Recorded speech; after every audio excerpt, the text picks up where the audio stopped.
It is Black Maternal Health Week, a national campaign focused on raising awareness and advocating for improved maternal health for Black women.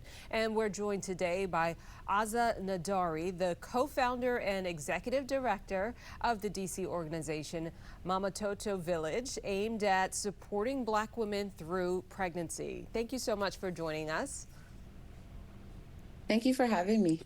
So how does the DC metro area compare to national data when it comes to Black maternal health? So DC is really a microcosm of what is happening across the country. In the district, Black women are 90% of the maternal death rates currently, and most of those deaths are occurring in Ward 7 and 8, where Mamatoto Village is located east of the river. Just like national statistics, Black women are 2 times more likely to die than white women, 3 times than Hispanic women, and 4 times as likely as Asian women. And so we are really seeing the same realities here in the district as well.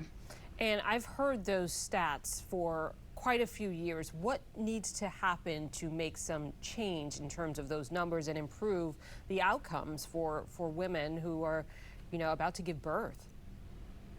So there has to be a multi-pronged approach. There's not just one solution that is going to get to the root cause of this issue, which is truly anchored in racism. And the data has shown that and proven that.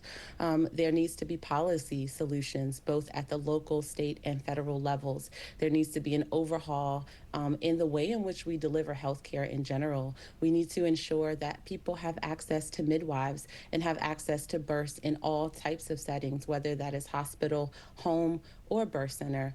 We need to ensure that doula coverage is sufficient for families, that lactation care and mental health and all of these things that wrap around an entire family.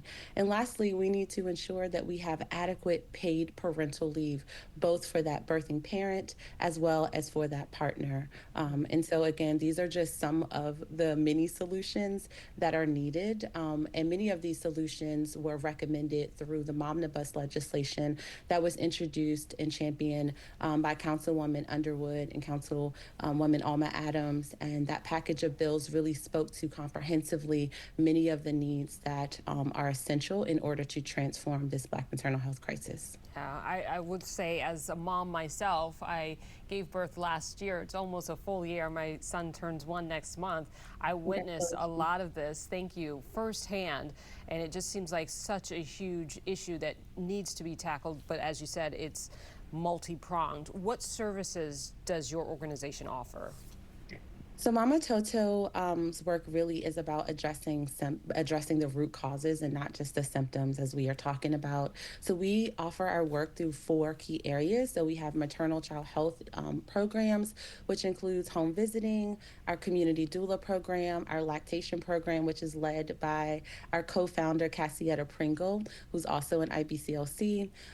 We also offer perinatal workforce training, which is designed to increase the number of Black women who are starting careers in maternal health. And that includes lactation consultants, midwives, community doulas, policy and advocacy work. And so we work on both the local and the federal level to really champion initiatives and advocacy campaigns and push for administrative and policy solutions to transform this issue.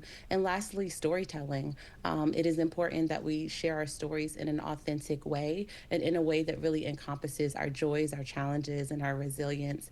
And so through this 4-pronged approach, we have been able to maintain a 0% maternal mortality rate over the past 10 years and help to lower the preterm birth rates amongst our families that we serve in the district. That's really amazing, and it's great work that you're doing. I know cost is often a barrier for families. What kind of resources are available? Is there financial assistance for moms to be? Yeah, so at Mamatoto, we offer our home visiting program is covered by Medicaid managed care in the district. So those families are able to receive those services free of charge. Our community doula services are offered on a sliding scale, and we are also a Medicaid provider through Maryland for those families too. And then lastly, we have a range of classes that are offered again in a way that allows families to access those services, but we also do not turn anyone away. Yeah, and your organization is really tied in with the local hospitals because it was one that was suggested to me through my healthcare provider. So, Aza Nedhari, thank you so much for Thank all you. you're doing to help all those moms to be. And we hope to learn that those numbers are improving for Black women as they give birth. Thank you so much for your time today.